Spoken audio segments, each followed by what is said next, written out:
மக்களோட உரிமை தொகையை மக்களுக்கே நான் முன்கூட்டியே தர்றேன்னு ஸ்டாலின் அவர்கள் வீடியோ போட்டாரு. ஆனா எடப்பாடி பழனிசாமி அவர்கள் சொல்லியிருக்காரு, இதெல்லாம் ஓட்டுக்கான பணம், இது வந்து உரிமை தொகை பணம் இல்லை, இது ஓட்டுக்காக பணம் அப்படின்னு சொல்லியிருக்காரு. நீங்கள் 25 தலைமைச் செயலகத்தில் 10,000 ரூபாய்க்கான கோப்புகள் நகர ஆரம்பிச்சு. 10,000 இப்போ கொடுத்தாங்களே இல்லையா? 10,000. ஆமாம், 5,000 கொடுத்தாச்சு சார். பொங்கலுக்கு எவ்வளோ கொடுத்தாங்க? பொங்கலுக்கு 3,000 சார். அப்போ 8,000 ஆச்சு. ஆமாம், 2 மாதம் பணம் 1,000 ரூபாய் அட்வான்ஸாக RSSஐ முகாமிலிருந்து எடுத்துக்கொண்டு வந்து ஒருத்தரை திமுகவுக்கு பிரச்சாரம் பண்ணிட்டு இருக்காரு. யாருக்கு பிரச்சாரம் பண்ணிட்டு இருக்காரு? மீடியாவில், ஐடி விங்கில், திமுக. அப்போது திமுக அந்த 5,000 10,000 கொடுத்தே ஆகணும். இவ்வளோ சொல்லி அந்த 10,000 ரூபா கொடுத்தே ஆகணும், வேற வழி இல்லை. இவர்களாம் மறந்துட்டான். மக்கள் திருடுறத பூரா நல்லா தெரியுது. திமுக அடிக்கிற கொள்ள பூரா நல்லா தெரியுது. இப்போ என்னத்தை நீங்கள் அரசியல் சொல்லி கொடுத்துருவீங்க? உங்களுக்கு என்ன விசுவாசமாக இருப்பான்? நீங்கள் தேவை அவன் முடிவுக்கே வரமாட்டான். அவனுக்கு யார் தேவை? 2,000 ரூபாய் அவன் கொடுக்குறான், அவன் தான். அதிமுக ஆட்சி எப்போ ஒரு பிரச்சனை நடக்குதுன்னா திமுக வந்து அவ்வளோ போராட்டங்கள் பண்ணது, அவ்வளோ இது பண்ணுது. இப்போ திமுகவில் இவ்வளோ பிரச்சனை இருக்குது. டிஎன்பிசி இருக்குது, இந்த உரிமை தொகைன்ற பேரில் 5,000 ரூபாய் நிறையா சொல்லிட்டு இருக்காங்க. அதிமுக அதை எதிர்க்க தயாராக இருக்கு சார். திமுக இந்த தடவை தேர்தலில் தண்ணி குடிக்கணும், ஒன்றுமே பண்ண முடியாதுன்னு தாவேக்காக சொல்கிறீங்க. அதிமுக கிட்ட அவ்வளோ டஃப் இருக்குன்னு சொல்கிறீங்க. இவ்வளோ டஃப் இருக்கும்போது எந்த கட்சி சார், எந்த கூட்டணி தான் ஆட்சி அமைக்கும்? மக்கள் வெறுப்பு திமுக மேலே அதிமுக போட்டு. அப்போ 50 வருஷமாகவே திமுக மாற்ற அதிமுக மாற்ற திமுக இப்படி தான் இருக்கா சார்? வேற எந்த அரசியலுமே உள்ள புதுசாக வந்த யாருமே, இப்போ விஜயா இருக்கட்டும், சீமானா இருக்கட்டும், யாராலும் எதுவும் பண்ண முடியும். இப்போ எலெக்ஷனில் வேட்பாளர் வரான்ல, ரகசியமாக மீட் பண்ணுவாங்க. நடக்கும், எழுதி வச்சுங்க. சரியா? திமுக அதிமுக வேட்பாளரை மீட் பண்ணிக்கிறான். பிரைம் லைன் தமிழ் நேயர்கள் அனைவருக்கும் வணக்கம். இன்றைய நம்ம நேர்காணல் நம்முடைய இணைந்திருப்போர் மூத்த பத்திரிகையாளர் திரு பாண்டியன் அவர்கள். சார் வணக்கம். வணக்கம். திமுக அதிமுக இவங்க 1,000 ரூபாய் கொடுக்குறேன்னு சொன்னா 1,000 ரூபாய் சாத்தியப்படல, நான் 2,000 ரூபாய் தரேன்னு சொன்னாங்க. திடீர்னு எந்திரிச்சு பார்த்தா 5,000 ரூபாய் போய் எல்லாரும் பேங்க் அக்கௌண்ட்லையும் விழுந்திருக்கு. இந்த 5,000 ரூபாய் விழுந்தது வந்து மக்களோட உரிமை தொகையை மக்களுக்கே நான் முன்கூட்டியே தர்றேன்னு ஸ்டாலின் அவர்கள் வீடியோ போட்டாரு. ஆனா எடப்பாடி பழனிசாமி அவர்கள் சொல்லியிருக்காரு, இதெல்லாம் ஓட்டுக்கான பணம், இது வந்து உரிமை தொகை பணம் இல்லை, இது ஓட்டுக்காக பணம் அப்படின்னு சொல்லியிருக்காரு. இதோட உண்மைத்தன்மை என்ன சார்? இந்த 5,000 ரூபாயோட உண்மைத்தன்மை என்ன? நீங்கள் 25 தலைமைச் செயலகத்தில் 10,000 ரூபாய்க்கான கோப்புகள் நகர ஆரம்பித்து விட்டது. 10,000 இப்போ கொடுத்தாங்களே இல்லையா? 10,000. ஆமாம், இப்போ 5,000 கொடுத்தாச்சு சார். பொங்கலுக்கு எவ்வளோ கொடுத்தாங்க? பொங்கலுக்கு 3,000 சார். அப்போ 8,000 ஆச்சு. ஆமாம், 2 மாதம் பணம் 1,000 ரூபாய் அட்வான்ஸாக. 10,000 ரூபா ஜனவரி பிப்ரவரி தேர்தல் அறிவிப்பதற்கு முன்பு வங்கி கணக்கில் செலுத்துவதற்கான கோப்பு 6 மாதமாக மூவ் ஆகுது. அவர்களுடைய திட்டம்னா 10,000 ரூபா. இப்போ அதில் 8,000 கொடுத்தாச்சா? இந்த 2,000 கொடுக்கல, அவ்வளோதான். பேலன்ஸ் 2,000 2 மாதம் வந்துடும். 5,000 அதாவது 1,500 ரூபா மாதம். 3 மாதத்துக்கு 4,800 ரூபா. பொங்கலுக்கு 3,000, 7,500. 2 மாதம் 1,000 2,500 ரூபா சேர்த்து முன்பணமாக 2 மாதம் வராது. அப்போ 10,000 ரூபா ஒவ்வொரு அக்கௌண்ட்டுக்கு வந்துடும். இப்படியான திட்டத்தை ஏன்னா இப்போ திடீர்னு தேர்தல் அறிவிச்சுட்டு அதை அறிவிக்க முடியாது. அதனால் பிப்ரவரி 15க்குள்ளே வரும் என்பது எனக்கு 6 மாதத்துக்கு முந்தைய நான் பதிவு பண்ணியிருக்கேன். இதை நான் பதிவு பண்ணியிருக்கேன். ஆமாம், ஆனால் அது வந்து உறுதிப்படுத்தப்படாமல் இருக்கும். இப்படி 10,000 ரூபா ஒன்னெல்லாம் போட முடியாது, அப்படி இப்படின்னு அப்படிலாம் கிடையாது. ஏன் பீகாரில் 10,000 போடலையா? ஆமாம், பீகாரில் போட்டானா இல்லையா? இங்கே வாக்கு வங்கி திருடுவதற்கு அதிகாரி சொன்னீங்கன்னா அதுக்கு தகுந்த மாதிரி கோப்பை அவரே ரெடி பண்ணிடுவார். இப்போ முருகானந்தம், உதயச்சந்திரன்லாம் இருக்காங்க. நேர்மையான அதிகாரிங்கிற பேரில் இவர்களை வைத்து தான் எல்லா அநியாயம் நடக்குது. புரியுது. நீங்கள் செந்தில் வேலை ஐஜி நேற்று பத்திரம் மாற்று தங்க பவுனு. ஆனால் அவர் தான் இப்போ எல்லா தவறுக்கும் உடந்தை. நீங்கள் ஓய்வு பெற்ற தலைமைச் செயலாளர் இறையன்பு அவ்வளவு நேர்மையான ஆள், எழுத்தாளர், சிந்தனையாளர், படிப்பாளி. ஆனால் அவரை வச்சு தான் அந்த ஆட்சி ஓடிச்சு. இறையன்புன்னு போட்டாலும் முன்னே நேர்மையான அதிகாரின்னு ஒன்று சேர்த்துக்குறாங்க. நீங்கள் டேவிட்சன் ஆசீர்வாதம், சைலேந்திர பாபு எல்லாம் நேர்மையாக பெயர் எடுத்தவர்கள். இப்போ பேர் கிழிஞ்சு தொங்குது. இது ஒரு ஸ்டைலு. இதுக்கு யார் மூளைனா பத்திரிக்கையாளராக இருக்கிறவன் அவனும் இப்போ கரப்டட் ஆகிட்டான். திருமாவேளன் பழைய ஜூனியரோட ஆனந்தோட எடிட்டர், இப்போ கலைஞர் டிவி எடிட்டர். எங்கே போய் செட்டில் ஆகிட்டார்? அண்டா செந்தில் ஆளு பாரு. யார்? அண்டா செந்தில். சொம்பு செந்தில்லாம் இல்லை, அண்டா. அவரே சொல்லிக்கிறார் அண்டா செந்தில். திமுகவை ஆதரிப்பேன் என்றால் ஆமாம், அண்டா செந்தில், ஜீவ சகாப்தன், இதெல்லாம் எப்பேற்பட்ட ஒரு ஆட்சிங்க. 1.5 லட்சம் கோடி அமெரிக்காவில் திருடிட்டு போயிருக்காங்க 5 வருஷமா. எப்பேற்பட்ட ஒரு ஆட்சிங்க. என்ன தெரியும்? எல்லாம் வழுக்கு வாழுக. ஒரு மண்ணும் தெரியாது. கருப்பு சட்டை போட்டுட்டு நீங்கள் அந்த மதிவதனி போய் அர்ஜுன் சம்பத்திட்ட அடி வாங்கிட்டு வருது, பாண்டாட்ட போய் அடி வாங்கிட்டு வருது. நான் அடினா நீங்கள் கொள்கை ரீதியாக கஸ்தூரிட்ட போய் மிதி வாங்கிட்டு வருது. இதாட பெரியார் சொல்லி கொடுத்தாரு உங்களுக்கு. மதிவதனி அவங்க அப்போ சீக்கா விட்டு வெளியேறி பல ஆண்டு ஆகி போச்சு. இந்த நபர்கள் பூரா இப்போ யாரோட சமரம் பண்ணிட்டு இருக்காங்க சண்டை? கஸ்தூரியோட. குட்டப்பாவாடை கஸ்தூரி. இந்த கஸ்தூரிட்டையும் ஆர்எஸ்எஸ் கஸ்தூரிட்டு போய் தான் மதிவதனி வீரமணியுடைய கொள்கையை, பெரியார் கொள்கையை போய் அங்கே சொல்லுது. விளங்குமா அந்த நாடு? ஆர்எஸ்எஸ் போய் தீக்க கொள்கை. அதே போல இன்னொரு ஆள் யார்? அர்ஜுன் சம்பத் நடக்கிற மேடையில் யார் போய் உட்காந்துருக்கா? மதிவதனி. அர்ஜுன் சம்பத்துக்கிட்ட பாண்டேட்ட போய் தர்க்கம். வீரமணி பாண்டேட்டு தான் இப்போ தர்க்கம். இது அப்போ இதெல்லாம் என்ன இயக்கம்னு தெரியுதா உங்களுக்கு? இவ்வளோ சொல்லி அந்த 10,000 ரூபா கொடுத்தா ஆகணும், வேற வழி இல்லை. இவர்களெல்லாம் மறந்துட்டான். மக்கள் திருடுறத பூரா நல்லா தெரியுதுங்க. ஓகே, திமுக அடிக்கிற கொள்ள பூரா எல்லாம் தெரியுது. எனக்கு தெரிஞ்சு திமுக எவ்வளவு பலவீனமாக இருக்குன்னு ஒரே ஒரு உதாரணம். ஆர்எஸ்எஸ்ஐ முகாமிலிருந்து எடுத்து கொண்டு வந்து ஒருத்தரை திமுகவுக்கு பிரச்சாரம் பண்ணிட்டு இருக்காரு. எங்கிருந்து? ஆர்எஸ்எஸ்லேருந்து ஒருவரை பணம் கொடுத்து பர்ச்சேஸ் பண்ணி கொண்டு வந்து யாருக்கு பிரச்சாரம் பண்ணிட்டு இருக்காரு? மீடியாவில், ஐடி விங்கில், திமுகவுக்கு. அப்போது திமுக அந்த 5,000 10,000 கொடுத்தே ஆகணும். நான் நம்ம அண்ணன் வேல்முருகனை சந்தித்தேன். வேல்முருகன் சொல்கிறார், நான் இவ்வளவோ போராடி இருக்கேன், எவ்வளவோ தியாகம் பண்ணியிருக்கேன். எத்தனை தியாகம், எத்தனை போராட்டம். தமிழ் தேசியத்தினுடைய அடையாளமே இன்றைக்கி அவர் தான், வேல்முருகன் தான். மற்ற மாநிலத்துக்கால டிஎன்பிசி பரீட்சை எழுதி அதிகாரியாக மாறலான்னு குருமூர்த்தி சொல்லி ஓபிஎஸ் ஒரு சட்டமே போட்டார். அதை உடைத்து நொறுக்கியவர் அவர். இன்றைக்கு வரைக்கும் என்எல்சியில் நிலம் எடுத்தவனுக்கு இன்றைக்கு வரைக்கும் பணம் கொடுக்கல, இன்றைக்கு வரைக்கும் வேலை கொடுக்கல. எத்தனை வருஷம் ஆச்சு? 40-50 ஆண்டு ஆச்சு.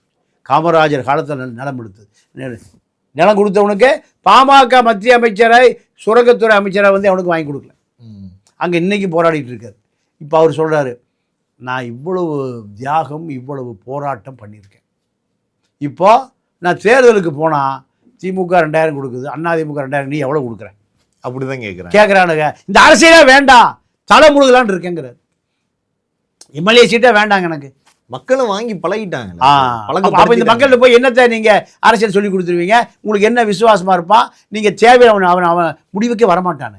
அவனுக்கு யார் தேவை? 2,000 ரூபா அவன் கொடுக்குறான், அவன் தான். 2,000 ரூபா அதிகம் யார் கொடுக்குறான்? அவன் கள்ளச்சந்தை முதலாளி, சாராயம் விற்கிறவன், கஞ்சா விற்கிறவன், அபின் விற்கிறவன், பெத்தப்பட்ட மீன் விற்கிறவன், சமூக விரோதி. அவர் பட்டியோடு எடுத்துகிட்டு வந்தான்னா எம்எல்ஏ ஆயிடலாம். இங்கே நல்ல கண்ணு இல்லை, ஜீவா இல்லை, யாருமே இல்லை. அப்போ வேல்முருகனுக்கு என்ன வேலைங்க? புரியுது. வேல்முருகனுக்கு என்ன வேலை? தமிழ் தேசிய அரசியலை தமிழர் தலை நிமிரணும்.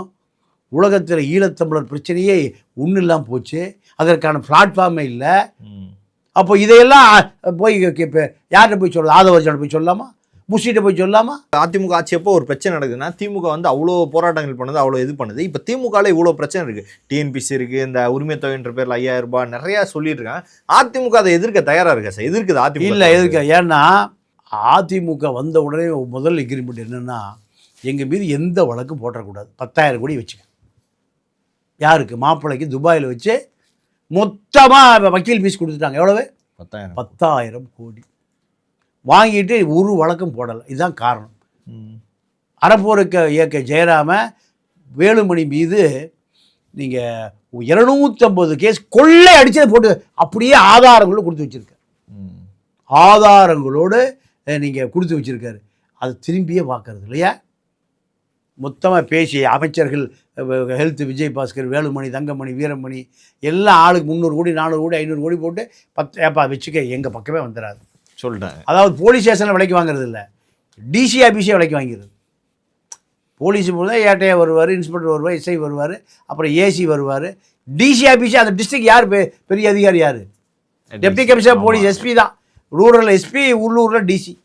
டிசி ஆஃபீஸை விலைக்கு வாங்கிட்டீங்கன்னா எல்லா புகார் எங்கே வரும்? அங்கே தான் வரும். போய் எஸ்பி தான் மனு கொடுக்குறோம். ஆமாம், எஸ்பி இங்கே ஒன்று. அப்போ எஸ்பி ஆஃபீஸே மொத்தமாக விலைக்கு வாங்கிட்டீங்கன்னா அப்புறம் யாருக்கு புகார்? புஷ்பா படம் அல்லு அர்ஜுன் மாதிரி அல்ல, இதை பார்த்தா எடுக்கிறான். நடக்கதை பார்த்தா புஷ்பா கிஸ்பாலாம் இதை பார்த்தா சார் எடுக்கிறா.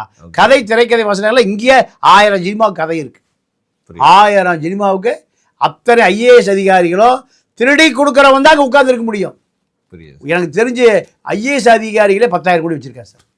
Prakash IAS, Karthik IAS, Chandrasekhar IAS, எல்லாம் உள்ளாட்சியில். நீங்கள் கலெக்டர் எனக்கு வேண்டாங்க, டிஸ்ட்ரிக்டே வேண்டாம், எனக்கு ஒரு கார்பரேஷன் கொடுங்க.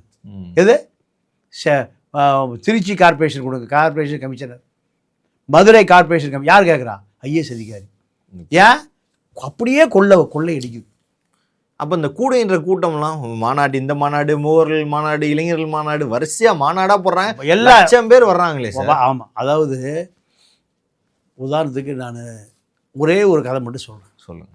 செந்தில் பாலாஜி 2000 பேரை வச்சுருக்கார். அவங்களுக்கு பேர் கரூர் கம்பெனிகள்னு பேர். அவர்களுக்கு ஒவ்வொரு டாஸ்மார்க்கு அரசுக்கு பணமே கட்டாமல் ஃப்ரீ. ஓகே. வருஷத்துக்கு இப்போ பல லட்ச ரூபா வரி கட்டணும். செந்தில் பாலாஜி அந்த துறை அமைச்சராக வந்தார். வந்த பிறகு ஒரு 2000 கடைக்கு ரினியூவலே பண்ண வேண்டாம், இந்த கடை நீ நடத்திக்க. மாதம் அவனுக்கு 10 லட்ச ரூபா வரும். மாதம் 10 ஒரு நாளைக்கு 30,000 ரூபா வரும் சார். 30 × 30 9 லட்ச ரூபா, 10 லட்ச ரூபா வரும். நீ எனக்கு எப்போ சொல்கிறனோ 200 பேரை கூட்டியாந்து பஸ்ஸில் கூட்டியாந்து ஓல்வாவில் கூட்டாந்து சரக்கு, தண்ணி, பிரியாணி எல்லாம் எல்லாம் கொடுத்து கூட்டிகிட்டு வந்து 200 பேர் எங்கே இறக்கணும்? நான் சொல்கிற இடத்துல இறக்கணும். திருப்பி 200 பேரை கூட்டிகிட்டு கொண்டு போய் ஊரில் விட்டு. இப்படி 2000 கடைகளை, எந்த கடைகளை? டாஸ்மார்க் கடைகளை. ஒருத்தருக்கு 10 லட்ச ரூபா சம்பளம். 2000 கடனா? ஆமாம். இப்போ மொத்தம் 5500 கடை இருக்குது. 2500 கடையை அரசுக்கு வரியே கட்டாமல், இந்த நாட்டில் சட்டம் இருக்குது, ஜனநாயகம் இருக்குது, சீஃப் செக்ரட்டரி இருக்கார், ஹோம் செக்ரட்டரி இருக்கார், டாஸ்மார்க் செக்ரட்டரி எல்லாம் இருக்காங்க. நீங்கள் டாஸ்மார்க்கு சேர்மன் விசாகன் அவருக்கு 10,000 கோடி இருக்குது. இந்த நபர்கள் 200 பேர் ஒரு ஆள் வச்சுருக்கா. 2000 × 200 எவ்வளோ ஆச்சு? 40,000 பேர் ஆச்சு. 40,000 பேரை ஸ்டாலின் நடத்துகிற இளைஞரணி மாநாடா 40,000 பேர் உட்காந்துருப்பான். உள்ளூர் ஆள் 10,000 பேர் வந்திருப்பான். 50,000 மூவர்கள் மாநாடா அந்த 40,000 பேர் வந்துடும். அப்படியே வந்துட்டு அப்படியே போயிடுவான். அதே கரூர் கம்பெனி, அதே கரூர் ஆளுங்க. உள்ளூரில் இருக்கக்கூடிய ஆட்கள் ஒரு 10,000 பேர் கொண்டு கொடுப்பான். முடிஞ்சு போச்சா? கரூரில் மட்டுமா இல்லை ஊருக்கு தமிழ்நாடு முழுக்க? ஓகே. நீங்கள் கன்னியாகுமரியில் மாநாடு நடத்தினா அந்த 40,000 பேர் உட்காந்துருப்பான். இது எந்த மீடியாவும் எடுத்து போடுறானா? புதுசாக இருக்குது சார். சார் நான் அதாவது ஊர் ஆளுங்க தான் வருவாங்கன்னு கேள்விப்பட்டிருக்கேன். நீங்கள் கரூர்லேயே இந்த செட்டப் இருக்குன்னு சொல்கிறீங்களே சார். அதாவது அங்கே லோக்கலில் ஒரு 10,000 பேர் வருவான். கரூர் ஆள் 40,000 பேர் வருவான். எல்லா இடத்துக்கும் கோயம்புத்தூர் நடத்தினாலும் வருவான், கும்மிடிப்பூண்டி நடத்தினாலும் வருவான், கன்னியாகுமரி நடத்தினாலும் வருவான், அந்தமான் நிக்கோபார் தீவு நடத்தினாலும் அவ்வளோ பேர் வருவான். போட்டேரியா வந்துடுவான். இதுதான் கட்சி. இதில் எங்கேயாவது விளங்குமா அந்த நாடு? அப்போ கொள்கை, கோட்பாடு, லட்சியம், சிந்தனை, மக்கள் நலம், காவிரி பிரச்சனை, கச்சத்தீ பிரச்சனை, ஈழப் பிரச்சனை, பாலாறு, முல்லைப்பெரி, ஏதாவது ஒன்று போய் எவனுக்கா தெரியுமா? ஒன்றும் ஒருத்தரும் தெரியாது. பீலீச்சின்னு அடிக்கிற தண்ணி பாக்கெட்டு அங்கே வந்து 10 ரூபா. எங்கே? டாஸ்மார்க் பார். அதுதான் அவனுக்கு தெரியும். டம்ளர் வெளியில் 50 பைசா விற்கிற டம்ளர், இது பிளாஸ்டிக் டம்ளர், அங்கே 10 ரூபா. எங்கே? டாஸ்மார்க் பார். இவன் இங்கே வெளியில் 8 விற்கலாம், கொண்டுலாம் போக முடியாது. அப்போது 300 ரூபாய்க்கு ஒருத்தர் குவார்டர் அடிக்கிறான்னா 50 ரூபா யாருக்கு கொடுத்துடணும்? அந்த ஏரியா செந்தில் பாலாஜி ஆளுக்கு கொடுத்துடணும். நீங்கள் இந்த பார் முழுக்க அதிமுக ஆட்கள் தான் நிறைய பேர் நடத்துகிறான். செந்தில் பாலாஜி அவங்கள்ட்ட தான் குத்தகை கொடுத்துருக்காரு. டேக் ஓவர் பண்ணி அங்கே. ஆமாம். பணம் எவன் கொடுக்குறான்? அவன் தான். அவன் கட்சியெல்லாம் கிடையாது. திமுக காரனே திமுக ஓட்டு போட மாட்டான் தலைவன். அவ்வளோ வெறுப்பில் இருக்கான். கீழே எந்த பணமும் போய் சேரவே இல்லை. கீழே பணமே போய் சேரவே இல்லை. கிளைக்கழகத்துக்கு எந்த பணம் போய் சேரவே இல்லை சார். நானும் செக்ரட்டரியில் ஒரு 30 வருஷம் 40 வருஷமாக பார்க்குறேன். என்ன பண்ணுவான்? ஆட்சி வந்தோடனையும் உள்ளூரில் ஒரு போஸ்டிங் வேணும், 10 பேரை கூட்டிகிட்டு அவங்கள்ட்ட ஒரு 2 லட்ச ரூபா வாங்கிட்டு நேரம் அமைச்சருக்கு வருவான். செக்ரட்டரி நீங்கள் பார்த்துருக்கலாம். முன்னாடி ஜெயலலிதா படத்தில் வச்சுருப்பான், படம் இருக்கும். இல்லை ஸ்டாலின் படத்தில் எந்த ஆட்சி வருதோ அந்த படம் இருக்கும். இப்போ வச்சுட்டு நேராக 10 பேர் கூட்டிகிட்டு நாயர் மெஸ்ஸில் சாப்பிட்டுட்டு திருவள்ளிக்கேணியில் மேன்ஸில் தங்கிட்டு சாயங்காலமான கோட்டை அடித்து பீச்சில் உட்காந்துட்டு ஒரு வாரம் சுற்றிட்டு அந்த கிளை செயலாளர், அந்த வட்ட செயலாளர், அந்த ஒன்றியம் யாரை வந்து பார்ப்பான்? அமைச்சரை பார்ப்பான்.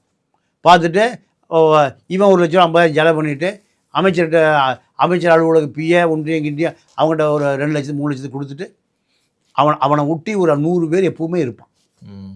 திமுக வந்த பிறகு அமைச்சர் அலுவலக அதிகாரிகளை யாருக்கு வேணுமோ அவன் நேரடியாக போன்ல பேசிடுறான். இவனுக்கு சென்னை வர வேலையே இல்லை, அவனுக்கு காசு போகிறதே இல்லை. யாருக்கு? திமுகவை சேர்ந்த கீழ்மட்ட தொண்டன் ஸ்டாலின் படத்தை வச்சு கருணை படத்தை வச்சு மெட்ராஸ் வருவாங்க, அந்த வேலையே இல்லை. ஓகே, இதெல்லாம் எப்போ வந்ததுன்னா வேலுமணி காலத்தில் தான் வந்தது. ஒருத்தர் டிரான்ஸ்ஃபர் வேணும் அப்படின்னு வந்தால் அவன் நம்பரை வாங்கி வச்சுட்டு ஹெல்த்துகிட்டையும் இப்போ 20 பேர் இருந்தான் பிஏ, வேலுமணிட்டு 20 பேர். அவனை நேரம் அவன் லைன், ஏப்பா டிரான்ஸ்ஃபர் கேட்டே, ஆமாம் 5 லட்சம் எடுத்துகிட்டு கிளம்பி வா, 10 லட்சம் எடுத்துகிட்டு கிளம்பி வா. அவங்க ஒன்றிய செயலாளர், கிளை செயலாளர், வட்ட செயலாளர் கூட்டி தான் வருவான். யார் நேர நீ வா, பணத்தோட வா, காந்தி இருக்காரா தொடங்கி வச்சுக்க. எப்போ பிஏ வந்தாங்களோ 20 பிஏ நீ ஃபோன் அடிச்சு நேராக கூப்பிடு, காசு வாங்க, அனுப்பிவிடு, கிளை செயலாளர்ல வேணாம். அவன் அப்போ எப்படி திமுக ஓட்டு போடுவான்? புரியுது. பணத்தை இப்போ 100 பேர் ஒரு தெருவில் அதுக்கு ஒரு ஆளை போட்டு அவனுக்கு செல்லை போட்டு 100 பேரை கண்காணிக்கிறாங்க. ஒரு ஆளுக்கு 2000 ரூபா. ஏன்னா நீங்கள் சொல்லும் போது சொல்கிறீங்க திமுக இந்த தடவை தேர்தலில் தண்ணி குடிக்கணும் ஒன்றுமே பண்ண முடியாதுன்னு தாவேக்காக சொல்கிறீங்க. அதிமுக கிட்ட அவ்வளோ டஃப் இருக்குன்னு சொல்கிறீங்க. இவ்வளோ டஃப் இருக்கும்போது எந்த கட்சி சார், எந்த கூட்டணி தான் ஆட்சி அமைக்கும்? மக்கள் வெறுப்பு திமுக மேலே அதிமுக போட்டுருவோம். திமுகனா அதிமுக, வேற இவனுக்கு வேற எதுவுமே தெரியாது. அதிமுகனா திமுக போற ரெட்டலை பார்ப்பான், அதில் குத்திடுவான். உதயசூர் அது எங்கே இப்போ 100 இடத்துல பாதிக்கப்பட்டிருப்பான். எந்த ஆட்சி இருக்கோ அதுக்கு ஆப்போசிட் 100 இடம் அவன் பாதிக்கப்பட்டிருப்பான் சார். தாலுக்கா ஆஃபீஸ் போனால் விரட்டி விட்டுருப்பான், போலீஸ் ஸ்டேஷனில் விரட்டி விட்டுருப்பான், அந்த ஏரியா வட்ட செயலர் ப்ராடு பண்ணியிருப்பான். ஆக மொத்தம் அவன் கடுப்பாக 100 முறை பாதிக்கப்பட்டுருவான். அதனால அதிமுக அது அப்போ என்ன பண்ணுவான்? நீங்கள் ஒரு விஷயம், ஒரு ஆளை சின்ன தப்பு பண்ணும்போது அவனை நீங்கள் வெறுப்பாக பார்க்குறீங்க, மேலும் அவனை தப்பு பண்ணுற போதெல்லாம் அவனை வெறுப்பாகவே பார்க்குறீங்க. அவன் உங்கள்கிட்ட விலகிடுவான், உங்களுடைய இதயத்திலிருந்து மூளையிலேருந்து விலகிடுவான். அவனை பார்த்தாலே உங்களுக்கு இனம் புரியாத கோபம் வரும். இயல்பாக தனி மனித வாழ்க்கையில் சொல்லுங்கள். கண்டிப்பாக மாற்று கருத்து. ஒரு போலீஸ்காரனை பார்த்தா யாருக்குமே ஏன் பிடிக்கிறது இல்லை? சில இடங்கள் நடக்கிற சில இடங்கள் எல்லா போலீஸ்னால காசு திருடு போச்சா, இப்போ இதோட வேலை முடிஞ்சதுப்பா, போலீஸ் ஸ்டேஷன் போனால் இன்னும் செலவாகும். இவன் யூனிஃபார்ம் போடாத ஆள், அவன் யூனிஃபார்ம் போட்டிருக்கான், அவ்வளோதான். போலீஸ் ஸ்டேஷனில் எவனா நியாயம் கிடைச்சிருக்கு ஒரு ஆளை சொல்லுங்க. அப்போ போலீஸை பார்த்தால கொஞ்சம் ஓரமாக போலீஸ்கார சாவகாசம் ஆகாதுப்பா. ஐரோப்பா நாடுகளில் போலீஸ்கார சாவகாசம் வேணுங்கிறான். ஏன்? நேரம் உடனே வந்துடுவான், ஸ்பாட்டுக்கு வந்துடுவான். போலீஸ் வர்றதுக்கு முன்னாடி ஆம்புலன்ஸ் வந்துடுவான். அப்போ 50 வருஷமாவே திமுக மாற்ற அதிமுக மாற்ற திமுக இப்படி தான் இருக்கா சார்? வேற எந்த அரசியலுமே உள்ள புதுசாக வந்த யாருமே, இப்போ விஜயா இருக்கட்டும், சீமானா இருக்கட்டும், யாராலும் எதுவும் பண்ண முடியும். இப்போ எலெக்ஷனில் வேட்பாளர் வரான்ல, எப்போ அதிமுக வேட்பாளர் அவனை கூப்பிட விடுவார், ரகசியமாக மீட் பண்ணுவாங்க. நடக்கும், எழுதி வச்சுங்க சரியா? திமுக அதிமுக வேட்பாளரை மீட் பண்ணிக்கிறான். ஆமாம், அது நடக்குது. நீங்கள் வேலுமணி ஜெயிக்கணும்னா திமுக வேட்பாளரை எவ்வளோப்பா கேட்குற? 100 கோடி வச்சுக்க. இப்படி தான் வேலுமணி போன முறை ஜெயிச்சார். அங்கே ஒரு டம்மி போட்டுறாங்க. அது நான் பார்த்தேன். ஆமாம் ஆமாம். இப்போ சீமானே டம்மி தான் போடுவார் எல்லா ஊர்லேயும். சீமானை வேலுமணிகிட்ட ஒரு 200 கோடி வாங்கிக்குவார். வாங்கி கொடுத்தாலும் தான் இப்போ கல்யாண சுந்தரமும் ராஜீவ்காந்தி. ஏன்டா இப்படி வாங்கிட்டு இருக்கானே, நம்மளை இவனை நம்படா, எங்கே போகணும்? சுடுகாடு தான் போகணும். ஒரு சாவகாசமே வேண்டாம், நாங்கள் பழைய பிராடு கட்சிக்கே போயிடுறோன்னா ஒரு அதிமுக ஒரு திமுக போயிட்டார். யாரு? கல்யாண சுந்தரம். புரியுதா உங்களுக்கு? கொள்கை தங்கன்னா சீமா பின்னாடியே இருக்கணும். ஏண்டா நாங்கள் தான் உங்களுக்கு பணமே வாங்கி கொடுக்குறோம், அதுக்கு நாங்களும் அங்கே போய் செட்டில் ஆயிடுறோமே. அப்போ இந்த தீய சக்தி தூய சக்தி எல்லாம் நடிப்பு எல்லாம். ஆமாம் ஆமாம். இன்னைக்கு விஜயகாந்த் இப்படி தானே வந்தார், பயங்கரமா வந்துட்டு கடைசியில் என்னாச்சு? விஜயகாந்த் மக்களோடு கூட்டணி, ஆண்டவன் எங்கன்னா மக்கள் எல்லாம் ஜெயலலிதா கூட்டில் தான், காந்தி ரூபத்தில் தான், பின்னாடி வெளியே போயிட்டு பொட்டியை வாங்கிட்டு போயிட்டான். முடிஞ்சு போச்சா கதை? விஜயகாந்த் முதலமைச்சர் ஆக்குவது தான் மக்கள் ஓட்டு போட்டான். விஜயகாந்த் யாரை முதலமைச்சர் ஆக்க போயிட்டாரு? ஜெயலலிதா. அப்போ அதோட அவன் கதை முடிஞ்சு போச்சு. சீமா இலை மலர்ந்தால் ஈழம் மலரும்.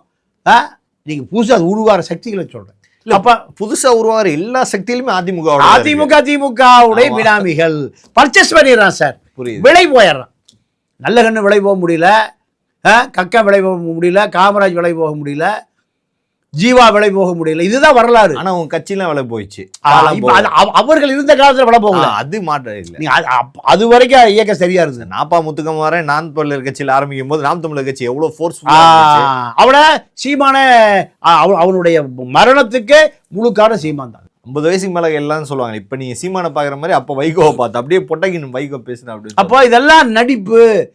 திமுக அதிமுகவிடம் சோரம் போவதற்கு முன்பு இவர்கள் அப்போ மக்கள் என்ன பண்ணுறான், நேராக பார்க்குறான் திமுக மீது வெறுப்பு, அப்படியே ரெட்டலைக்கு போட்டுரும். அதுதான் நடக்கும். ஓகே, எடப்பாடி ஆட்டோமேட்டிக்காக அதை இப்போ இது அலிபாபாவும் 40 திருடர்களும், இந்த பக்கம் அலிபாபாவும் 60 திருடர்களும். திமுக திருடுறத அப்படி அதிமுக திருட போகுது, அவ்வளோதான். இதுதான் ஆட்சி மாற்றம். மக்களுடைய கோபம் அந்த ஒரு நாளைக்கு அப்படி தான் இருக்குது. ஓகே, திமுகவுக்கு மாற்று அதிமுக, இதுதான் நடக்க. அப்போ திமுக இந்த பயமெல்லாம் வந்த பிறகு தான் விஜய் ஆளை விலைக்கு வாங்கலாமா, 5000 கொடுக்கலாமா, எப்படி வாக்கு வங்கி எப்படி திருடுவது, 100 பேருக்கு ஒரு ஆளை போட்டு ஒரு தொகுதி. இப்போ ஒரு தொகுதிக்கு குறைந்தபட்சம் 30 கோடி ரூபாய் ஒதுக்கிட்டாங்க.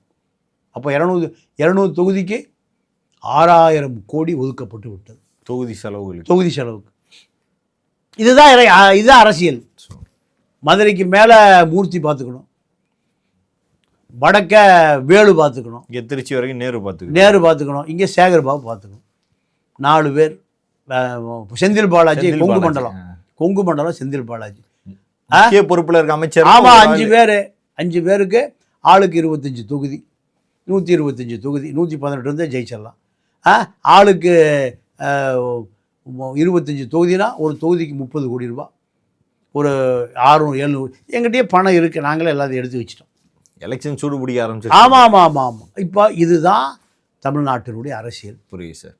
இதில் எங்கள் கொள்கை கோட்பாடு சித்தாந்த வேதாந்தம் கம்யூனிசம் எதுவுமே, நக்சலிசம், தமிழ் தேசியம், இந்திய தேசியம், ஜியோ பாலிட்டிக்ஸும் சர்வதேச எதுவும் கிடையாது. பொய், எல்லாம் பொய். பல்வேறு அரசியல் கேள்விகளுக்கு பதில் தமைக்காக மிக்க நன்றி சார். நன்றி, வணக்கம்.